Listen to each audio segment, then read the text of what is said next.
God is my strength, vision is his gift.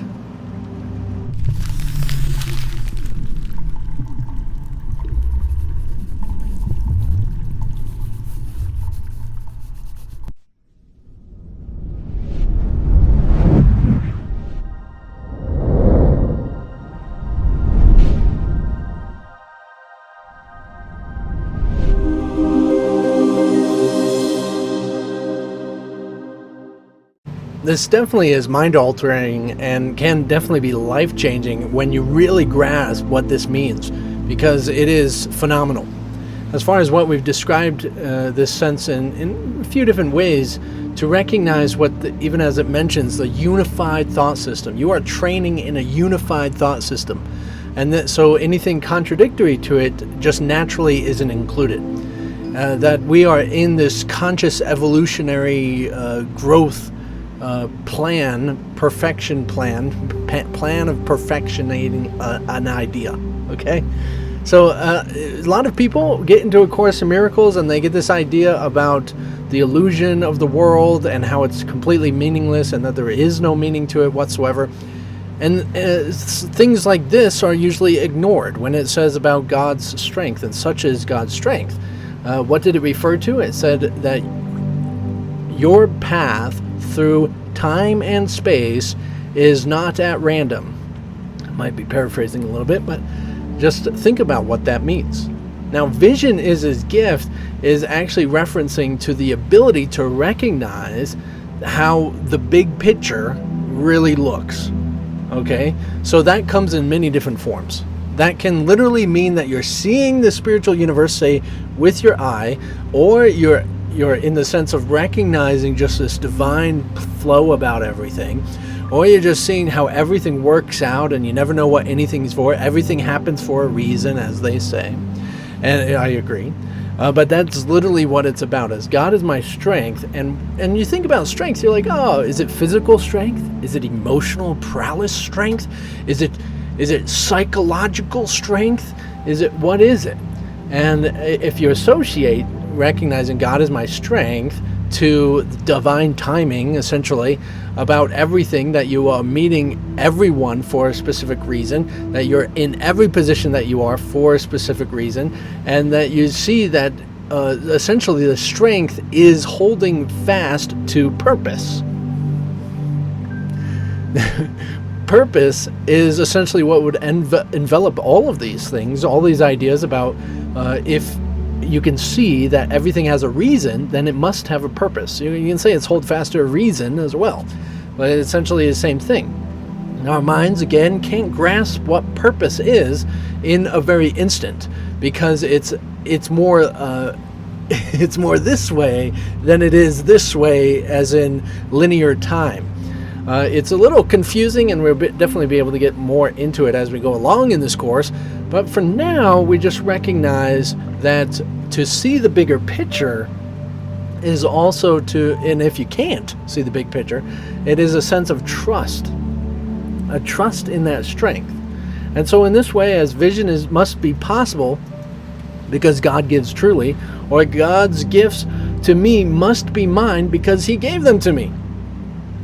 Now this gets even more, say, phenomenal than even just recognizing that. Yes, of course, they're being given. You might say, oh, well, the book must be wrong because I don't have it. Now we want to actually recognize that unified thought system. You're training in this unified thought system of the dreamer. So we actually are recognizing in that, through that you are unified with God. Okay, so it's a pretty intense statement to really grasp. God is my strength, vision is his gift, and realize that if you want it, you can have it. It's essentially with everything. If you want it, you can have it. If you want it, you can have it. And that's how you got into this world of pain and suffering, because you wanted it and you can have it. Because essentially there's no judgment of any sort, in any sort of way. But really, if you recognized that everything had a purpose and everything had a reason, everyone you're meant to talk to, you're supposed to talk to for a very specific reason, and everyone you're not talking to for a very specific reason, everything happens for a very specific reason, kind of gives a little bit of a calming sense, maybe not unless you're spazzing out like me, But it kind of brings a soothing presence to it, and especially recognizing that you can't screw it up. You can't screw it up, and you're never alone. These are some pretty amazing things. It's like you are... we can get into the illusion of free will and so many different things about recognizing that this is more than you think it is. We are only aware of this, say, most likely physical third dimensional reality, and even this individual perspective we call an ego that believes in time and insists it's as real as the physical. In that recognition of that is a fourth dimension, and to really break it down and to grasp what the fifth dimension is, it is a struggle if you're going to be addicted and insisting that the physical world is the way it is. Outside, in so many different dimensions, there is this idea of free will is completely absurd.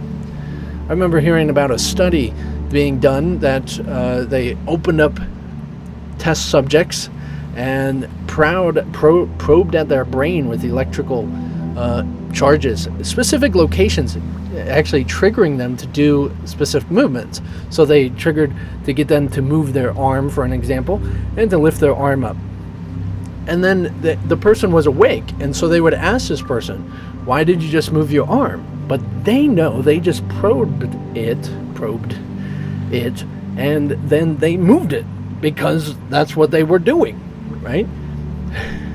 And the person always had a reason, had an excuse, like, oh, I had an itch, or, oh, well, I just felt like I should reach and grab this thing, and so on. But they always had a reason. They believed they were free-willing, choosing, moving their arm, kicking their leg. They thought they were choosing to do it.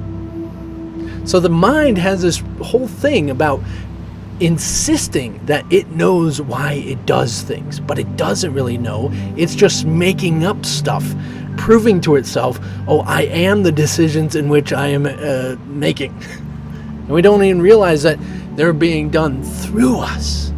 They're being done through us. So you can't grasp, say, God is my strength if you think you are the through. Because God, and what God really is, in the sense of, aside from specifics, it's being done through you, right? It's being done through you.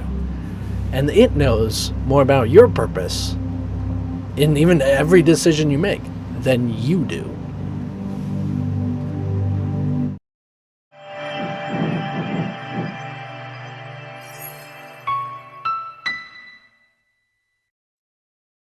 So even this desire to awaken or to find enlightenment or to discover the truth, whatever it might be with the Course in Miracles that you're attempting to do, is actually a decision being made through you. Is that a good symbol? Through you.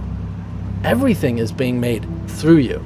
This is why A Course in Miracles also talks about refraining from routines and rituals. Essentially, this is just going back to previous things that have been done through you that you kept record of, instead of, mostly because you don't trust in the big picture. You don't trust in the unified thought system. Instead, you're insisting that you know, trusting in the past. So you want to actually more be willing to allow it to work through you. Yeah.